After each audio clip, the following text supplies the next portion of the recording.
আমাকে দেখে ভয় পায় আবার ঢং করে, ঘৃণা লাগে দেখতে। তোমাকে দেখে আমি ভয় পেতে যাবো কেন? না ভয় পাস না, তা আমাকে যখন দেখবার গেছিল তখন ওই 10-12 জন সাথে করে লিয়ে গেছিল 20 জন। আবার যখন বিয়ে করিস তখন ওই 700-800 জন লোক লিয়ে আবার বিয়ে করবে গেছিল 20 জন। যদি ভয় নাই পাস আর আমাকে দেখ দিনি আমার সাথে কেউ আলছে, আমি একাই চলে আলছি। এরা প্রমাণিত, এরা একবার খাতা কলমে লেখা আছে যে সব স্বামীরাই বউক দেখে ভয় পায়।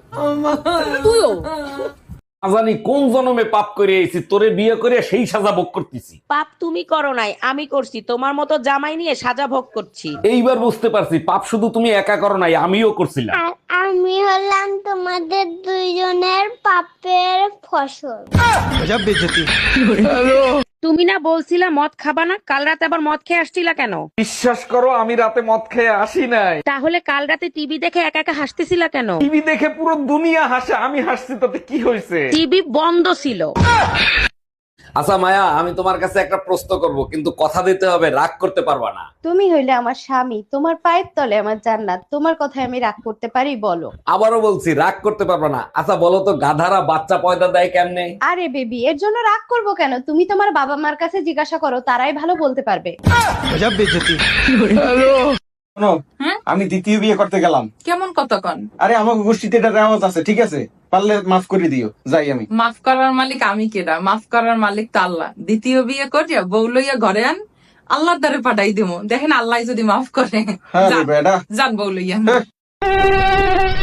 কি রে ভাই, তুই আমার রক্ত খাইতে আইছস? তুই জানোস না বিবাহিত পুরুষদের গায়ে রক্ত থাকে না? খোঁজ নিয়ে দেখো, মশাটাও বিবাহিত পুরুষ, রক্ত শূন্যতায় ভুগতেছে, তাই বাধ্য হয়ে তোমার কাছে আসছে। हम इसका पति है, हमको सिर्फ फांसी का सजा चाहिए।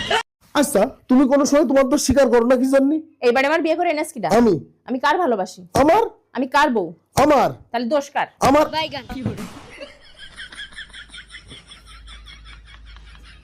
দেখো মা, কে? তোমারও দোষ আছে, আমার পুলারও দোষ আছে। আমার পুলারা একটু অবুঝ, ওরা তো আর মানায় নিয়ে চলতে হইব। ও, আপনার বলে আমার থেকে 8 বছরের বড়, তারপরেও সে অবুঝ। আর আপনার থেকে আমি 32 বছরের ছোট, তারপরেও আপনি সবসময় কন আমি বলে বেশি বুঝি। তোর মতো যদি বড় লোক হইতাম তাহলে আমিও পরীক্ষায় ভালো রেজাল্ট করতাম। রেজাল্টের লগে গরিব বড় লোকের কি সম্পর্ক? তোর মতো তো আমরা প্রতিদিন দুধ ডিম কলা খাইতে পারি না, তাই আমার রেজাল্ট খারাপ হয়। এডি খেলে রেজাল্ট ভালো হয় কে কইছে তোরে? তাইলে তোর রেজাল্ট এত ভালো হয় কেমনে? আমি যেডি খাই ওইডি খেলে তোর রেজাল্টও ভালো হইব। কস কি কি খাস তুই?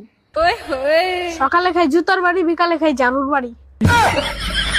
রুটি বানানোর বেলুনের বাড়ি খাইতে পারলে এই প্লাসও খাইতে পারবো। এই শোনো, আমার জন্য গ্রিন টি আইনো তো, শরীরের ওজন অনেক বেড়ে গেছে, কমাতে হবে। গ্রিন টি খাইলে তোমার ওজন কমবে না, যারা পাহাড়ের নিচে থাকে তাদের ওজন কমবে। বুঝলাম না, পাহাড়ের নিচে যারা থাকে তাদের ওজন কমবে, আর আমার ওজন কেন কমবে না? কারণ ওরা 2 বেলা গ্রিন টি আনতে পাহাড়ের মাথায় ওঠে।